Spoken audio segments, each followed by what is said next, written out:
Quero falar com você nessa noite. O tema dessa primeira noite, desses 3 dias tão maravilhosos, é esse: seja feita a tua vontade. Será que você pode dizer isso? Levante sua mão aí com muita ousadia, com muita fé. Olha para o céu, olha para o alto. Pastor, mas tem um teto aqui, mas a nossa fé nos faz ver além desse teto, nos faz ver além do céu, das estrelas, nos faz compreender que há um Deus todo-poderoso, assentado em um alto e sublime trono, e de lá Ele governa todas as coisas. Você pode dizer isso para Ele nessa noite? Diga: seja feita a tua vontade na minha vida. Mais uma vez: seja feita a tua vontade na minha vida.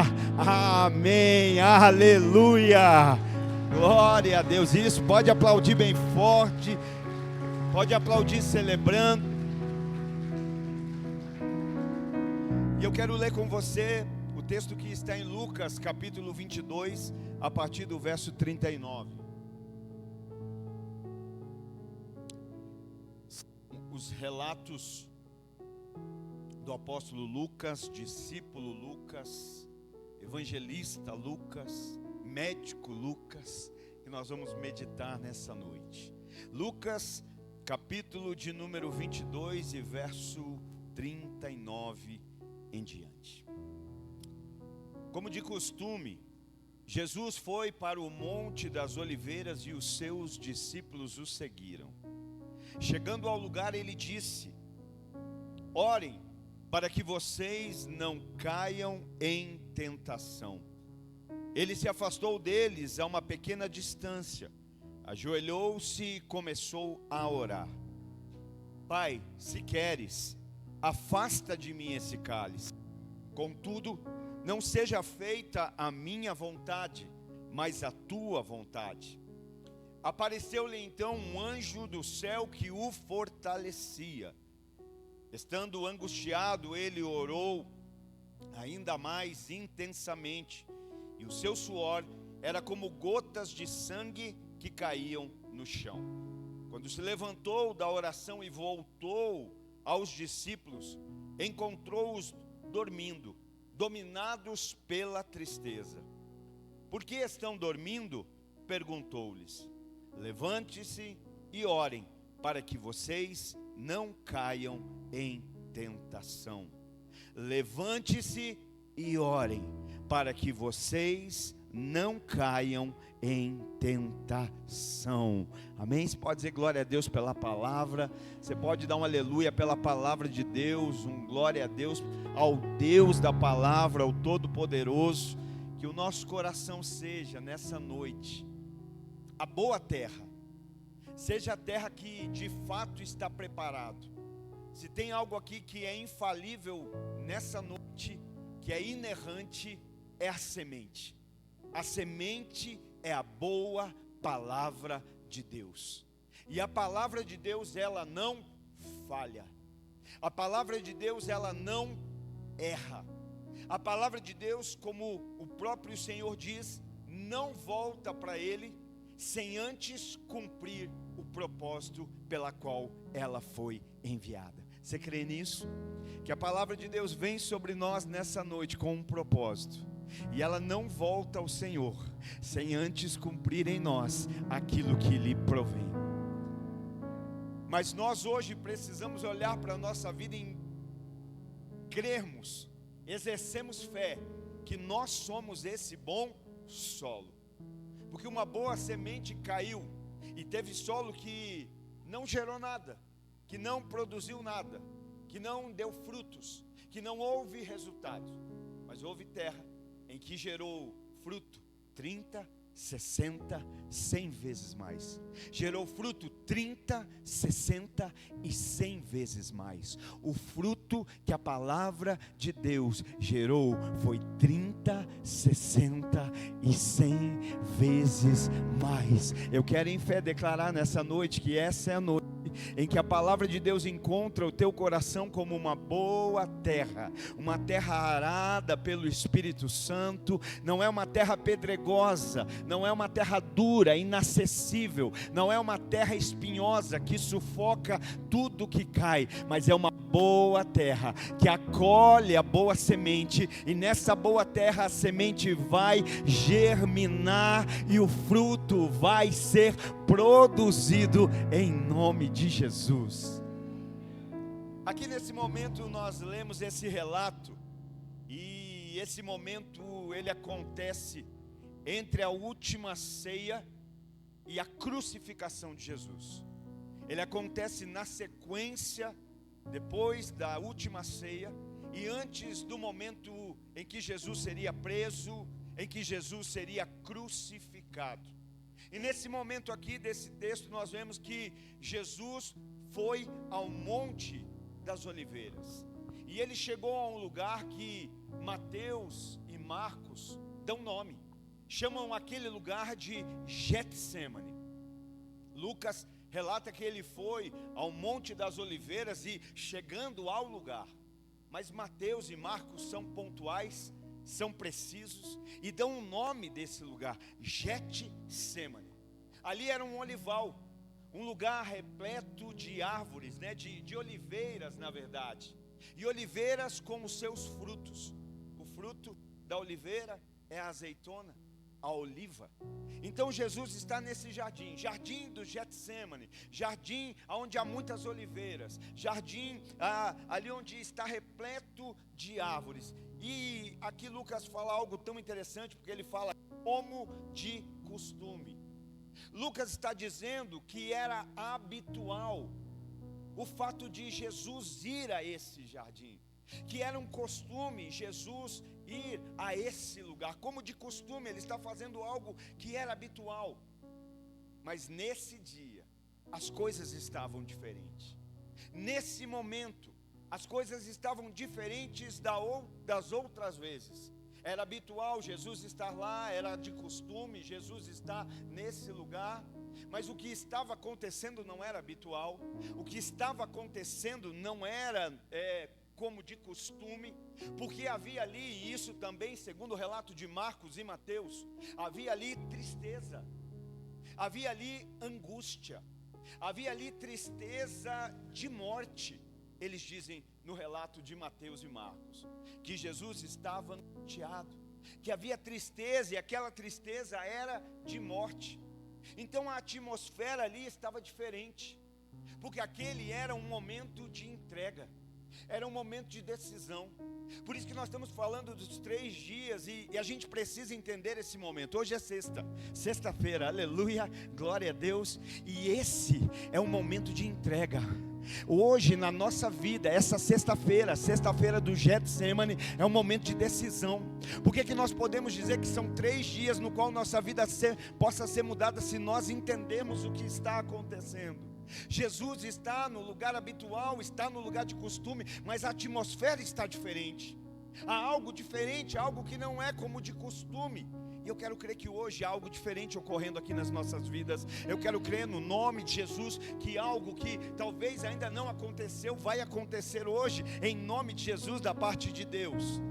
E aquele então era um momento de entrega, um momento de decisão, aonde eles estão no Getsêmani, que do hebraico Gat-Shemani, é nesse lugar que eles estão, é nesse jardim. E sabe o que Getsêmani ou Gat-Shemani significa? Prensa do azeite. Aleluia, não sei se você entendeu, mas essa é uma noite em que nós estamos no Getsêmani.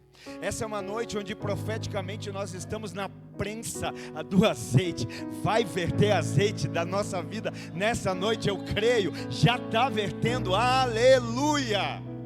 Ou seja, aquele era um local de esmagamento. Pastor, você me chamou para a igreja hoje para ser esmagado, aleluia. Esmagamento, ou seja, para quê? Era um esmagamento para conseguir tirar o melhor suco daquela fruta. Era um esmagamento porque a partir do esmagamento, aquilo que havia de melhor naquele fruto iria ser evidenciado. Então Getsêmani, Gat-Shemani, significa prensa do azeite, lugar de esmagamento, O Getsêmani não é o lugar onde as coisas terminam. Getsêmani não é o lugar onde as coisas acabam. O Getsemane não é o lugar onde as coisas são exterminadas, mas é o lugar aonde o melhor de nós é extraído. O Getsemane não é para acabar com a nossa vida, não, mas é para nós entendermos que dentro de nós ainda há algo melhor. Há um vinho novo, há um óleo novo, há algo mais intenso. Alguém crê nisso? Diz um aleluia, dá um glória a Deus, reage. Mas para que isso aconteça, vai precisar haver o quê? Pressão. Irmão, quem de nós aqui gosta de pressão? Minha esposa está aqui, pode confirmar, eu gosto. Eu me movo muito debaixo de pressão, botar pressão em mim aí. Mas tem gente que com pressão paralisa. Tem gente que com pressão entra em crise. Tem gente que com pressão estagna, não consegue avançar. Mas se nós queremos de fato experimentar o melhor que Deus tem produzido na nossa vida, irmão, deixa eu te dizer, a pressão vai fazer parte. A pressão vai ser um aliado para trazer para fora aquilo que Deus já colocou dentro. Não, eu vou repetir para você dar um glória a Deus de crente, para você deixar vir para fora o que já tem aí dentro. A pressão vai colaborar para trazer para fora aquilo que o Senhor já colocou aqui dentro, aí dentro, já está dentro de você. E essa pressão vai contribuir. Então Getsemane é esse lugar e Jesus está aqui.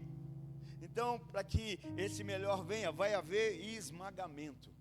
Sabe, o inimigo tenta nos esmagar para nos matar. Ele tem o ministério tríplice dele: roubar, matar e destruir. Não é isso? Então o inimigo tenta nos esmagar para quê? Para acabar com a nossa vida. Ele tenta nos esmagar para nos destruir. Ele tenta nos esmagar para nos matar. Ele tenta nos esmagar para acabar com a nossa história. Mas Deus nos esmaga para que verta de dentro de nós o que há de melhor. Ele nos esmaga para nós vivermos ainda melhor. E no verso 40, então, ele diz que chegando ao lugar, Jesus dá uma direção. Quando chega ao Getsemane, ao Gatsemane, a prensa do azeite, ao lugar de esmagamento, Jesus dá uma palavra aos seus discípulos. E ele diz: orem, orem. Porque é impossível passar pelo Getsemane sem oração. É impossível avançar. Não é nem sobre passar. Alguns param na entrada. É impossível acessar, entrar, prevalecer, permanecer, atravessar sem oração. Por isso a primeira palavra de Jesus é: orem. Cadê o povo que gosta de orar? Dá um aleluia, dá um glória a Deus. Amém, aleluia. Orem, orem. Porque não tem como acessar, passar pelo Getsemane sem oração. Porque quando a gente pensa, prensa do azeite, esmagamento, você fala assim: meu Deus, se eu passar por isso eu vou morrer. E na verdade vai. Porque é no Getsemane que o nosso eu morre. É no Getsemane que o nosso eu é esmagado. É no Getsemane que o nosso eu perde a vida, para que Deus possa viver ainda mais em nós e a partir de nós. Eu declaro que o Getsemane, o nosso eu falece, o nosso eu morre, o nosso eu não tem mais força para que Deus prevaleça na nossa vida. Gálatas 2:20. Paulo vai dizer: já não vivo mais eu, mas Cristo vive em mim. Que até o final desse culto você possa entender a entrega, a decisão, a posição e dizer: Senhor, eu estou aqui, quero ser esmagado, e o meu eu vai ficar aqui hoje, porque eu quero sair daqui dizendo: já não vivo mais eu, mas agora de fato Cristo vive em mim, e a vida que agora vivo, a vivo na dependência do Filho de Deus que morreu para me salvar. No Getsemane o nosso eu não suporta. Verso 41, então ele se afastou deles a uma pequena distância. O relato de Lucas fala no verso 41 que ele se afasta dos discípulos.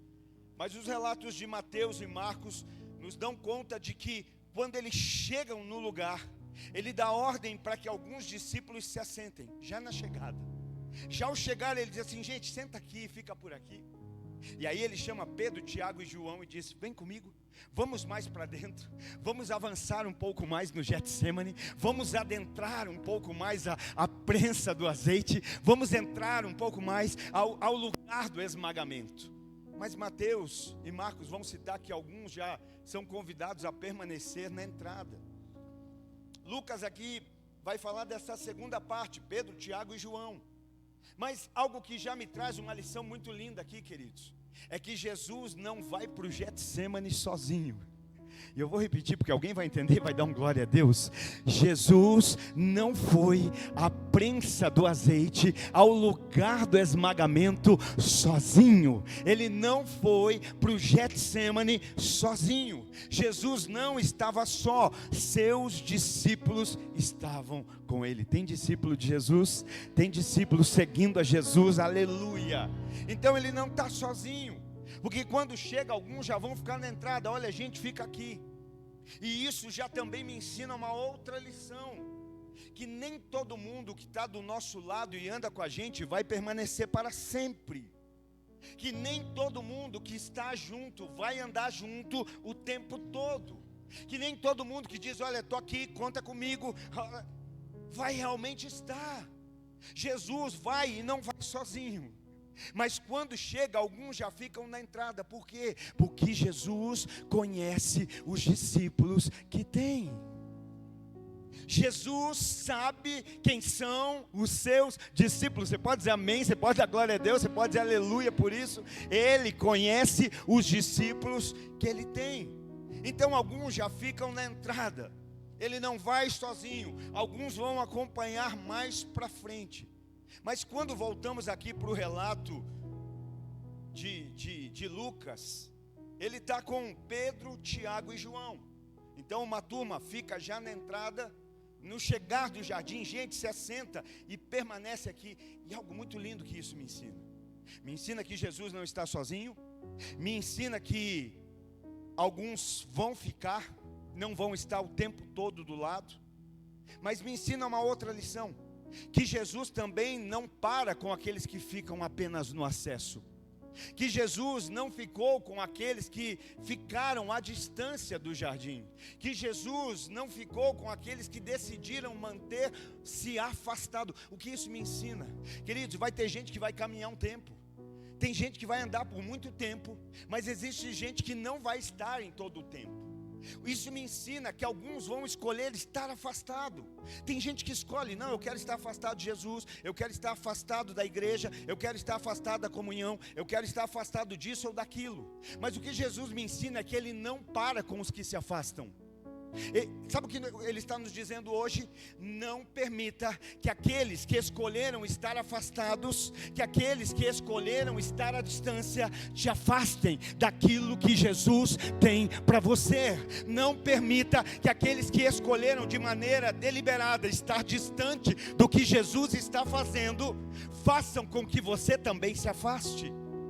Sabe, é uma posição, vão ficar, mas eu vou adentrar no Getsemane. Se eu estou seguindo Jesus, ainda que seja no Getsemane, eu continuo sendo Jesus. Tem gente que não quer seguir para um culto, tem gente que não quer seguir para um start, tem gente que não quer seguir para um batismo. E aí o que nós vamos fazer? Olha, eu estou aqui para te ajudar. Se você quiser ir para o Getsemane, eu estou aqui para te ajudar. Mas parar eu não vou. Eu vou continuar seguindo o Mestre, seja no Getsemane. Por quê? Porque Ele é o meu Senhor, Ele é o meu pastor. Ele é o pastor de alguém aqui nessa noite, então dá um glória a Deus. Se Ele é o teu pastor, diz um aleluia, aleluia. Porque ovelha que é ovelha, discípulo que é discípulo, não segue só nas águas verdejantes, nos campos verdejantes. Não segue só nas águas tranquilas. Ainda que eu passe pelo vale da sombra da morte, eu não temerei. Tem discípulo que não quer passar. Meu irmão, pensa na pressão no vale da sombra da morte. Tem pressão ou não? Mas mais importante do que ter pressão no vale da sombra da morte é a presença do bom pastor, que com a sua vara e o seu cajado nos protegem, nos sustentam, nos guardam. E agora, quando nós voltamos então aqui para o contexto de Lucas, quando ele diz que deixando eles e se afastando um pouco, então agora ele se afasta da segunda turma, Pedro, Tiago e João. Existe uma turma que já ficou lá na entrada. Existe uma turma que não aguenta a pressão, mas eu quero crer que Lagoinha Araucária é um povo preparado, é um povo revestido, é um povo habilitado, aleluia, e as pressões nos farão avançar, nos farão crescer, aleluia. Desde que nós começamos essa aliança, o pastor André tem profetizado na nossa vida, Lagoinha Araucária vai multiplicar pessoas, está multiplicando, glória a Deus, vai multiplicar salvação, está multiplicando, amém, está multiplicando unção, está multiplicando poder, graça, mas ele sempre disse, vai multiplicar problema, vai multiplicar pressão, vai multiplicar desafio, e glória a Deus por isso, porque o Senhor é o nosso pastor, e Ele não nos faltará, Ele não nos falta, então nós vamos para cima, vai para cima, dá um glória a Deus, diz aleluia aí. Então agora ele toma distância da segunda turma, dos demais. E sabe o que isso me ensina, querido?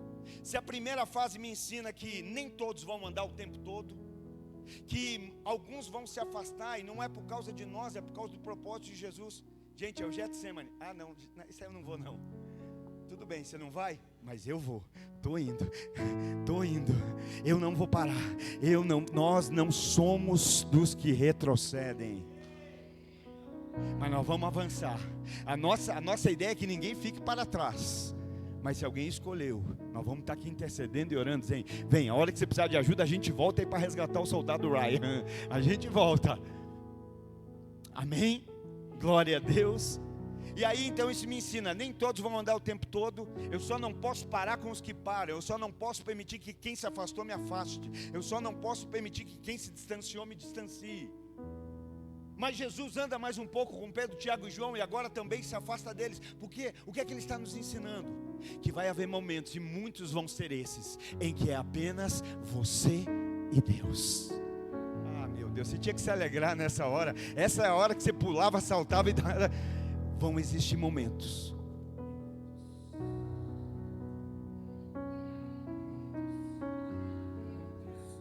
muitos em que vai ser só você e Deus, mas serão os melhores momentos da tua vida, serão os momentos mais marcantes, serão as experiências mais sobrenaturais, aleluia. Lembra que ele disse que esse jardim era habitual de Jesus? Porque Jesus não vai para esse jardim só na agonia, Jesus vai para esse jardim no triunfo. Alguém ressuscita, está todo mundo festejando, Jesus vai saindo de fininho. Jesus, para onde você vai? Eu vou para o jardim ficar com o papai. Jesus, pães e peixes, vocês me matam de susto aqui. Jesus multiplica pães e peixes. E agora, para onde vamos? Vamos todo mundo para Cristal comemorar.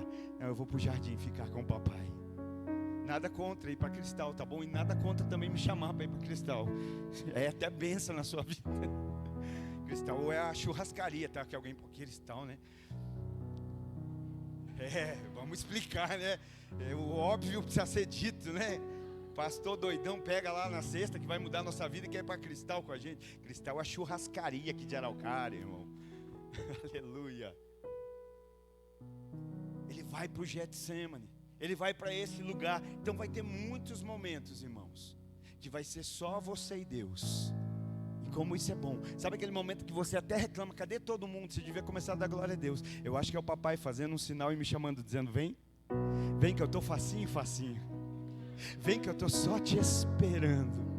Procurei, vaguei, mas não encontrei, porque não vai encontrar aqui o que só pode encontrar aqui. Você está procurando um monte de porta aberta e está pedindo para Deus abrir um monte de porta e está esquecendo aquela porta que já está aberta, mas você tem que entrar.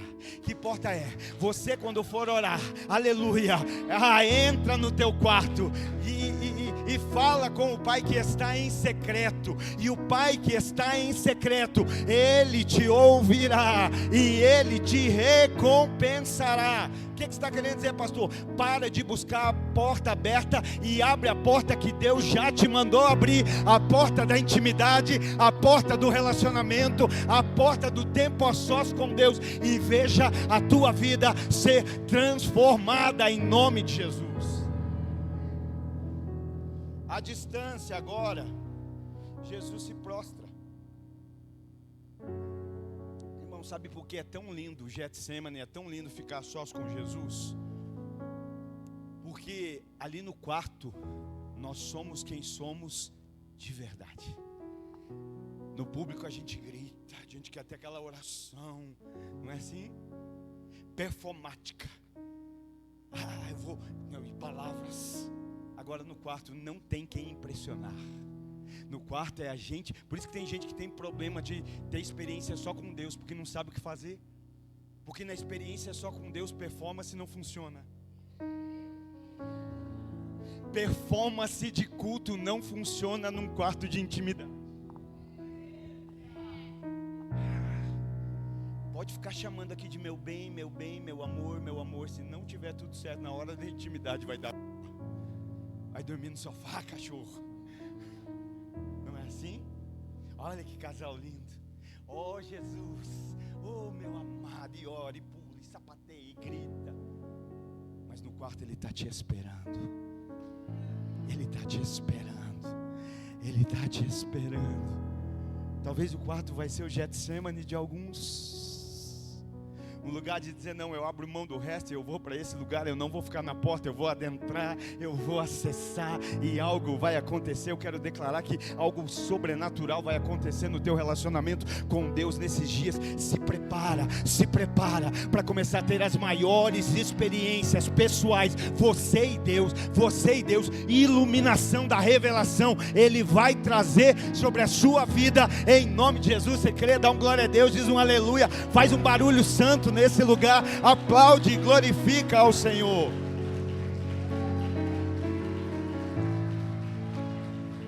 É à distância que Jesus se ajoelha, é à distância que Jesus se prostra, é à distância que Jesus ora. E Ele vai orar, e que oração linda. Verso 42, Pai, se queres, afasta de mim esse cálice. Que cálice é esse, irmão? Que Jesus está dizendo, Pai, se quiser, afasta de mim isso, tira do meu caminho isso. Esse é o cálice da entrega, esse é o cálice da dor, esse é o cálice da cruz, esse é o cálice da ira de Deus que seria derramada sobre Jesus por conta do pecado da humanidade. Dor, cruz, afastamento. Jesus está dizendo, se queres, passa de mim. Jesus sabia exatamente o que iria enfrentar, a dor, o sofrimento, os 3 dias afastados do Pai. Deus é importante para você? Jesus está dizendo assim, não dá, 3 dias é muito. Pai, eu não tem como passar esse cálice? Tem como passar essa? É muito, o afastamento, porque o pecado afasta. E aqui Ele está expressando, e é tão lindo porque Ele começa dizendo assim, Pai, se queres. Ele já começa dizendo assim, como a gente tem que aprender tanto, né? Hoje a gente é uma geração que a gente fala, é assim e está acabado. A gente só comunica, é desse jeito, é daquele jeito, é daquele outro. Jesus, o Filho amado, Jesus, o Filho do Deus Altíssimo. Pai, se o Senhor quiser, passa de mim esse cálice. Mas Ele já começa dizendo isso. E aqui eu encontro 2 coisas lindas, né? Porque Ele diz assim, Ele está na agonia. Tem ali o momento que Jesus sua sangue, irmãos. E alguns querem dizer que é apenas uma ilustração, mas quem relata é Lucas. Lucas é médico, Lucas entende do que está falando. Tem um nome, eu esqueci o nome, alguma coisa. Tem lá um nome, ela vai achar aqui, nós compartilhamos. Jesus de fato sua sangue, porque isso foi comprovado, foi estudado depois. E uma pessoa diante de muita pressão, de momentos de angústia, de momentos de sofrimento extremo, o suor começa a se misturar com o sangue, e a pessoa começa a suar sangue. Então pensa o que achou? Hematidrose, isso é o suar sangue. Então um momento de angústia, de sofrimento, tristeza, e Mateus e Marcos dizem tristeza de morte, mas Jesus diz assim: Pai, se queres, passa de mim esse cálice. Sabe qual é a primeira lição que eu aprendo aqui, e nós precisamos dar muito valor para isso? Porque Jesus está dizendo assim: não é porque eu estou no momento de angústia, não é porque eu estou no momento de dor, não é porque eu estou no momento de sofrimento e sofrimento de morte, que o Senhor deixou de ser meu Pai. E nem eu deixei de te ver como Pai, nem eu deixei de te reconhecer como Pai. Tem gente que, se faltar o dinheiro para pagar a luz, já não chama mais de Pai, Deus, chama de Senhor. É Senhor. Se faltar a conta da luz e da água, já não é nem mais Senhor, é Deus. Se alguma coisa a outra apertar, vai fazer que nem o cara lá de cima. Não, o cara lá de cima tem nome: o grande eu sou, o Todo-Poderoso, o Eterno, o Altíssimo, o Deus vivo, aleluia, é o Shaddai. E às vezes, como as coisas vão apertando, né, o relacionamento vai mudando. Mas ele está dizendo: Pai, tem angústia, mas Tu és o meu Pai. Tem sofrimento, mas Tu és o meu Pai. Estou suando sangue, mas Tu és o meu Pai. Primeira lição. E a segunda: se queres, se quiser, se for da Tua vontade. Irmãos, nem sempre fazer a vontade de Deus é confortável. Nem sempre. Na verdade, na maioria das vezes vai trazer desconforto. E a pressão é desconfortável, não é? Mas é na pressão que a gente cresce, é na pressão que a gente amadurece, aleluia. É na pressão que a gente vai ser aperfeiçoado. Eu quero declarar que essa pressão desses dias vão tirar de você a melhor versão de Jesus aí, a melhor versão de Jesus que já está dentro. Quando você for pressionado, vai vir para algo para fora e diz: opa, peraí, que azeite é esse? Rançoso. Já viu azeite velho? Meu Deus, que horrível. Rançoso, mas Deus está gerando algo novo na nossa vida no Getsemane. Ele está nos prensando, Ele está nos moendo. Então aqui mais uma vez, e aí o verso 42 ainda na parte B, Jesus depois diz assim: contudo, Ele começa dizendo: Pai, se queres, passa de mim esse cálice, contudo, seja feita a sua vontade. Contudo, não seja feita a minha, mas a tua vontade. O que Jesus está fazendo? Reiterando isso. Se existe algo que precisa prevalecer na vida de um filho de Deus, é a vontade do Pai. Não, eu vou repetir, irmão, você não escutou, acho que o som ficou baixo. Se tem algo que precisa prevalecer na vida de um filho de Deus, é a vontade do Pai. Não seja a minha, mas a tua vontade. É no Getsemane, irmão, é na prensa do azeite, sendo esmagados, que nós reconhecemos que não existe nada melhor que a vontade de Deus. Não sei você, mas eu prefiro ser esmagado por Deus do que moldado pelo mundo. É muito melhor ser esmagado. Hoje tem gente que... Não, vamos seguir o fluir, vamos deixar. Não, eu prefiro ser esmagado por Deus do que ser moldado pelo mundo. Paulo fala em Romanos 12:2: não vos amoldeie ao padrão desse mundo, mas transformem-se. Irmão, para transformar, quem é vaso aí? Vamos aqui uma veia assembleia agora. Assembleia. Cadê os vasos aí nessa noite? Como é que a gente transforma um vaso na confecção? Esmagando o barro. É melhor ser um vaso, um barro esmagado por Deus. Ai, meu Deus, eu estou com tanta pressa de estar pronto. Quem tem pressa de moldar é o mundo, porque o mundo quer dar aparência do lado de fora, mas Deus quer esmagar para que venha para fora o que já está dentro. O mundo molda rapidinho, vamos dar logo forma e vou botar esse vaso no lugar. Não. Deus muitas vezes está só nos esmagando. Porque mais, o que nós somos? Vasos de barro.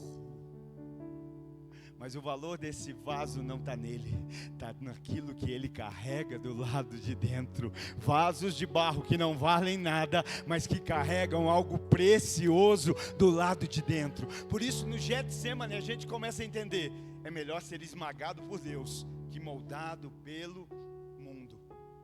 Transformem-se pela renovação da sua mente, para que sejam capazes de experimentar e comprovar a boa, agradável e perfeita vontade de Deus. Nada na palavra de Deus é desnecessário. Nada na Bíblia Sagrada está por acaso. Paulo está dizendo assim, olha, existe a boa, perfeita e agradável vontade de Deus. Você pode dizer amém, aleluia, dar glória a Deus? Existe, quem acredita que existe?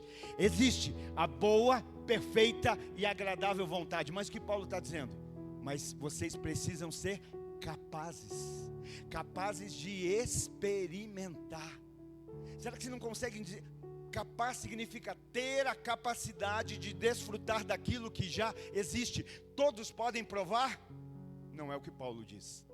Vocês precisam ser transformados pela renovação da vossa mente em Cristo Jesus, para que sejam capazes de desfrutar da boa, perfeita e agradável vontade de Deus. Não vou voltar para o Getsemane. Jesus está sendo esmagado, Jesus está sendo prensado, e enquanto está sendo prensado, Ele está dizendo assim: Pai, se queres, passa de mim esse cálice, contudo, seja feita a tua vontade. Lembra? Deus tem a boa, perfeita e agradável vontade. Jesus está dizendo: seja feita a tua. Jesus se ajoelha e ora. É nesse momento que Deus se levanta e responde. Deus não está me respondendo. Deus não está se levantando para me responder também, se não está se prostrando para perguntar. Ninguém responde para quem não pergunta. Ninguém fala com quem se cala. Não estou ouvindo Deus falar. Parece que Deus está calado. Mas no Getsemane a gente vai entender que não tem mais ninguém. Não tem mais ninguém. É Ele, é só Ele. Pai, se possível, se queres, passa de mim esse cálice, mas todavia seja feita a tua vontade, não a minha. Jesus se ajoelha e ora. Deus se levanta e responde. Verso 43: apareceu-lhe então um anjo do céu. Da onde veio o anjo? Do céu. Jesus ora, Jesus se coloca ali nessa posição de obediência. Olha só, não é isso que nós precisamos entender da oração, irmão. Por que é que a nossa vida às vezes é tão fraca como cristãos? Porque a gente só sabe fazer oração para as coisas sumir. A gente é fã do Houdini. Você nem vai saber quem é isso. É um mágico muito antigo. Mas tem os outros mágicos mais novos, né? Mas o crente só sabe orar para as coisas sumir. Senhor, afasta esse problema. Senhor, afasta essa luta. Senhor, faz Golias sumir. Senhor, faz essa pessoa que me impede de avançar sumir. O que é que Jesus diz? Pai, se queres, afasta de mim o cálice, mas todavia seja feita a tua vontade. O que acontece? Deus do céu ouve, e do céu Deus intervém. O socorro não veio da terra, o socorro veio do céu. Eleva os meus olhos para o monte, de onde virá o meu socorro? O meu socorro vem de Deus. O que acontece? Um anjo vem. Para quê? Para fazer o problema sumir? Não, para fortalecer Jesus. O que nos enfraquece muitas vezes não é a falta de resposta, é a falta de resposta conveniente para nós. Deus responde, Deus opera, porque Ele é fiel, Ele cumpre o que Ele promete, Ele é todo poderoso, onipotente, onisciente, onipresente. Ele opera, Ele intervém, Ele interage. Só que Ele está querendo te fortalecer, está dizendo assim: não, não quero força, eu quero que você tire o Golias da minha vida. Eu te fortaleço, eu te adestro, eu te tomo pela tua mão e te sustento e te digo: não temas. Sabe Sabe, irmão, fazer sumir é outra coisa aí. Ele quer te fortalecer. Sabe por que ele não faz sumir? Porque não adianta fazer sumir. Quando Davi mata Golias, a Bíblia diz que ele tinha mais irmãos. Não era a primeira vez que os filisteus vinham contra o povo de Deus. Por isso que não adianta fazer sumir. Se fazer sumir, daqui a pouco tem outra luta. E o que você não aprendeu nessa, vai te fazer falta na próxima. Por isso ele não faz Golias sumir. Ele te dá espada, ele te dá funda, ele te dá pedras, ele capacita. Quem derruba Golias não é Davi. Quem derruba Golias é Deus através da vida de Davi. Da vida de alguém que disse: Senhor, não seja a minha, mas a tua vontade. Não tira o Golias da minha frente. Me dá força para vencê-lo. Me dá força para derrubá-lo. Me dá força para prevalecer. Aleluia. Você vai começar a chamar os Golias para briga, irmão. Espiritualmente, não vai chamar ninguém para briga, irmão, pelo amor de Deus. Já falei da Cristal agora de briga, acabou. Não, você não vai mais correr de problema. Deus traz sobre você sabedoria, graça, discernimento para resolver. Tem gente que vive querendo fugir de todo lugar cada vez que aparece problema. Cigano gospel. Está aqui, está ali, está lá, apareceu um problema, muda de emprego. Apareceu um problema, muda de igreja. Apareceu um problema, muda de bairro. Daqui a pouco vai ter que mudar de planeta. E vai achar uns marcianos problemáticos ainda. Por isso, não corra mais de problema. Permita que o teu Deus te capacite, te fortaleça, te dê graça, ousadia, unção, poder. É os inimigos que vão ter que correr do teu caminho. Meu Deus, é os inimigos que vão mudar de bairro, de cidade, de país, de planeta. E quando eu falo inimigo, não falo pessoas, porque a nossa luta não é contra carne e sangue, mas contra principados, potestades, forças dominadoras do ar. A nossa luta é nas regiões celestes. Aleluia. Já estamos caminhando para o fim. Apareceu um anjo que o fortalecia. Meu irmão, se vem um anjo do céu para fortalecer Jesus, quem dirá nós? Você está aí, não quer entrar no Getsemane, não quer estar com ninguém, não quer se prostrar, não quer clamar, não quer aceitar a vontade, quer que o anjo vem, o fortalece. Quando no Getsemane nós nos prostramos, oramos, reconhecendo que a vontade de Deus é melhor, que alguém pode dizer: não, a vontade de Deus é muito difícil. Não é fácil, mas nós não fazemos sozinhos. Quando nós dizemos: Pai, seja feita a tua vontade, do céu há uma capacitação, há um poder operando em nós. O anjo não vai vir, já tem a força. Qual força? A pessoa do Espírito Santo que habita dentro de nós, um espírito de ousadia, de coragem, de poder, que nos capacita. Do céu ele intervém, fortalece, capacita. O problema é que na maioria das vezes quando oramos para que seja feita a nossa vontade e não a vontade de Deus. O problema é que muitas vezes quando oramos, não oramos para Deus nos dar força para a gente botar o problema para correr. A gente ora para Deus fazer o problema sumir. Sabe, a gente que não entende. Mas no Getsemane a oração é o quê? A oração é para que a vontade dele prevaleça, que ele nos capacite, que ele nos fortaleça para enfrentarmos tudo quanto está por vir. Irmão, a Bíblia fala de uma grande tribulação. Me dá medo de pensar, porque será que a igreja está disposta a passar por isso? Sei que aqui nós vamos entrar no pré, no pós, no mid, tribulacionismo. Mas será que é aquilo? Eu prefiro estar preparado e não passar, do que ter que passar sem estar preparado. Então é melhor a gente estar preparado. Paulo fala que aquele que se habilita no exército de Deus é como um atleta que se prepara para uma prova, que para chegar na linha de chegada ele não pode chegar de qualquer jeito, ele vai ter que se preparar.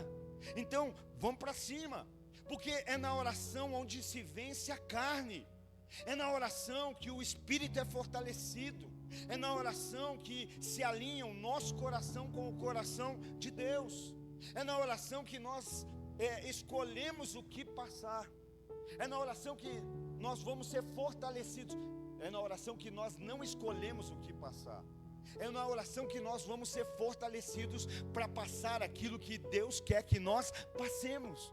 Então a oração não é para a gente dizer o que Deus tem que fazer. A oração é para Deus nos alinhar com aquilo que Ele já está fazendo, aquilo que Ele já está operando, já está realizando. E sabe, indo para o final, para nós terminarmos, é tão lindo, porque no Getsemane não se tem vitória para obedecer. Às vezes a gente está andando com Deus assim: Deus, se o Senhor desse, se o Senhor fizesse, acontecer, eu vou obedecer. Mas o Getsemane não é lugar onde se obedece, tem vitória para obedecer. O Getsemane é onde se tem vitória porque obedeceu.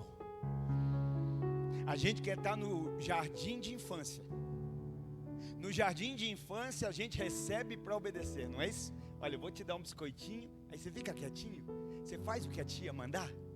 Eu vou te dar um danoninho, e aí você faz tudo que precisar ser feito. Isso se chama jardim de infância. Todo lugar onde um homem vive como um moleque, uma família padece. Todo lugar onde um homem não se posiciona, uma família atrás dele perece. Então o lugar onde a gente recebe para obedecer é jardim de infância. O jardim do Getsemane é o lugar onde a gente obedece para ter vitória.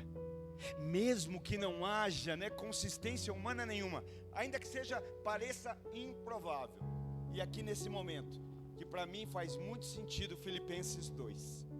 Filipenses 2, capítulo 5 e 6 diz assim: seja, Paulo falando da igreja em Filipe, seja a atitude de vocês a mesma que houve em Cristo Jesus.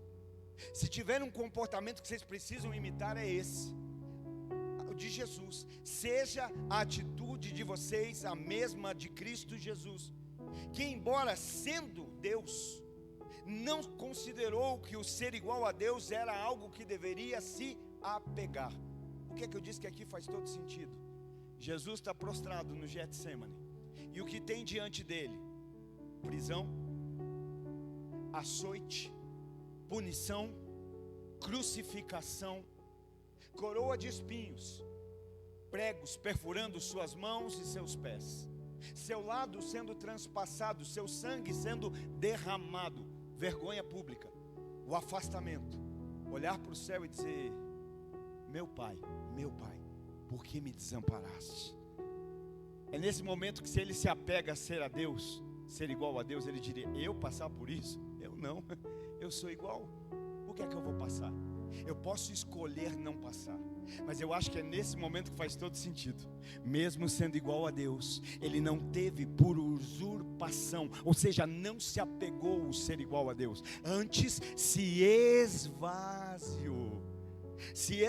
E é lindo porque isso fica tão claro, Verso 7: mas esvaziou-se a si mesmo, vindo a ser servo, tornando-se semelhante aos homens, e sendo encontrado em forma humana.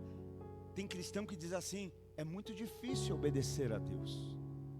É muito difícil obedecer a Deus na nossa força.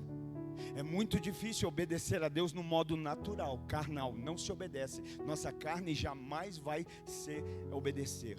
Olha só: tornando-se semelhante aos homens e sendo encontrado em forma de homem, humilhou-se a si mesmo e foi obediente. Obediente para quê? Para vir num culto, para se inscrever num curso, para fazer um batismo.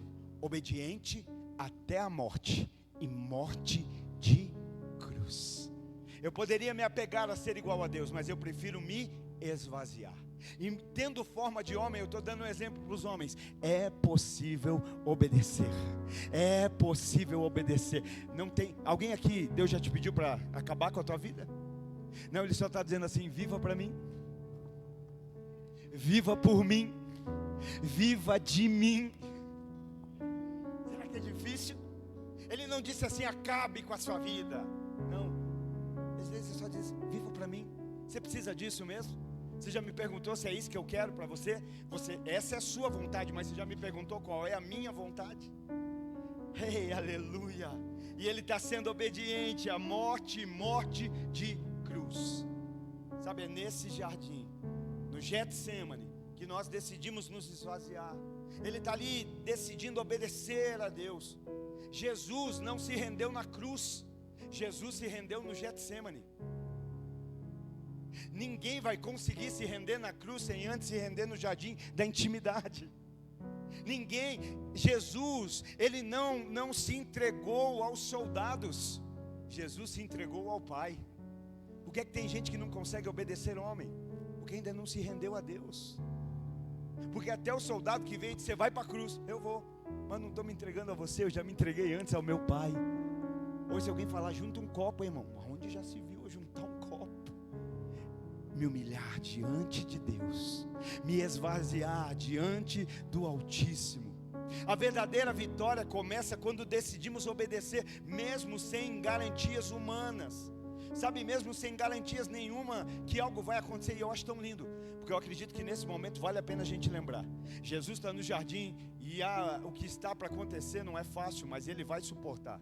Mas eu acho que é um momento para lembrar que já teve gente num outro jardim que ao invés de obedecer, desobedeceu. Já teve gente num outro jardim que ao invés de se esvaziar, se inflou. Porque a proposta do diabo não é que você faça dele o seu Deus, mas é que você seja o seu próprio Deus. Faça o que eu quero, do jeito. O importante é ser feliz. Me lembro que num outro jardim teve alguém que não se esvaziou, teve alguém que se encheu, teve alguém que não se sujeitou à vontade do Pai, mas à sua própria vontade, ao seu próprio estômago, e desejou comer aquilo que o Pai nunca quis que comesse. Por isso Jesus vai dizer: seja feita a tua vontade. Verso 9 e 11 para nós orarmos. Por isso, fica de pé, por favor. Aleluia. Que haja em vocês a mesma atitude que houve em Cristo Jesus, que mesmo sendo igual a Deus, Ele não se apegou ao fato de ser igual a Deus, antes se esvaziou e se humilhou, e se entregou em obediência de morte, em morte de cruz. Lembra que eu disse? No Getsemane, não é sobre ter vitória para obedecer, mas é obedecer para ter vitória. Tem alguém precisando de vitória? Sabe por que algumas vitórias ainda não vieram na sua vida, na sua família, na sua casa? Porque essas vitórias precisam ser precedidas de obediência. Eu vou repetir, porque Deus está falando com alguém aqui nessa noite. Algumas vitórias ainda não chegaram na sua família, na sua casa, no seu ministério, na sua vida, porque essas vitórias são precedidas de obediência. Salvação é pela graça, a gente não faz para receber. Agora tem vitórias que só virão na nossa vida através da obediência. Filipenses 2 e verso 9. Por isso o quê? Pelo que Jesus fez. Se esvaziou, se humilhou, não se apegou a ser a Deus, obedeceu, morte de cruz. Deus o exaltou. O que é que eu faço no quarto? Me humilho diante de Deus. O que é que eu faço? O que nós vamos fazer aqui daqui a pouco? Nos prostrar, nos humilhando diante de Deus. E a Bíblia diz que aquele que se humilha diante de Deus, Deus exalta. Não é aquele que é humilhado, é aquele que se humilha. Jesus não foi humilhado, Jesus se humilhou. Ele escolheu se humilhar. Deus o exaltou à mais alta posição e lhe deu o nome que está acima de todo o nome, para que ao nome de Jesus se dobre todo joelho no céu, na terra e debaixo da terra, e toda língua confesse que Jesus Cristo é o Senhor, para a glória de Deus. A Ele honra, a Ele glória, a Ele adoração.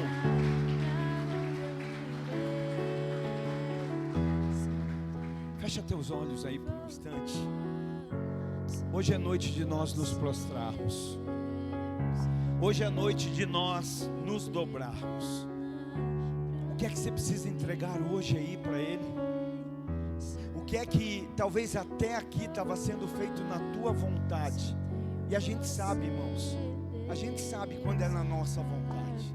A gente sabe quando é na nossa configuração, quando é do nosso jeito. Mas hoje aqui no Getsemane que nós estamos passando, você quer dizer, não, hoje eu estou sendo prensado, eu estou sendo esmagado, e eu quero colocar isso diante de Deus. Hoje, como eu disse no início, agora com entendimento, eu quero dizer: Senhor, seja feita a tua vontade. Sabe por que muitas vezes a nossa família não é mudada? Porque a gente quer que a nossa família seja conforme a nossa vontade, e ela precisa ser conforme a vontade de Deus. Sabe por que alguns casamentos não são mudados? Porque nós queremos que seja conforme a nossa vontade, mas ela precisa ser conforme a vontade de Deus. Sabe por que a nossa vida ministerial, espiritual não muda? Porque nós queremos que Deus a transforme conforme a nossa vontade, quando deveria ser conforme a vontade de Deus. Hoje é o teu Getsemane nesse lugar. O que é que você precisa colocar diante de Deus? O que é que você precisa dizer: Senhor, hoje eu estou colocando isso aqui, Senhor. Hoje esse é o cálice que eu pedi para passar, que muitas vezes o Senhor nem passou, mas eu fiz de conta que não vi. Eu me desviei, talvez não vivi o que o Senhor tinha. Mas hoje eu quero que acima de tudo se cumpra a tua vontade, em nome de Jesus. Eles vão cantar uma canção, e enquanto eles cantam, 2, 3 minutinhos aí, para você tirar com Deus. Esquece quem está do teu lado. Vem gente, acompanhou, mas agora é o momento você e ele, de você apresentar. Você tem liberdade, se quiser ir se prostrar, se ajoelhar, se quiser vir aqui para frente, você tem liberdade. Só não perca aquilo que Deus está fazendo hoje nas nossas vidas, em nome de Jesus. Aleluia. Diz aí a ele: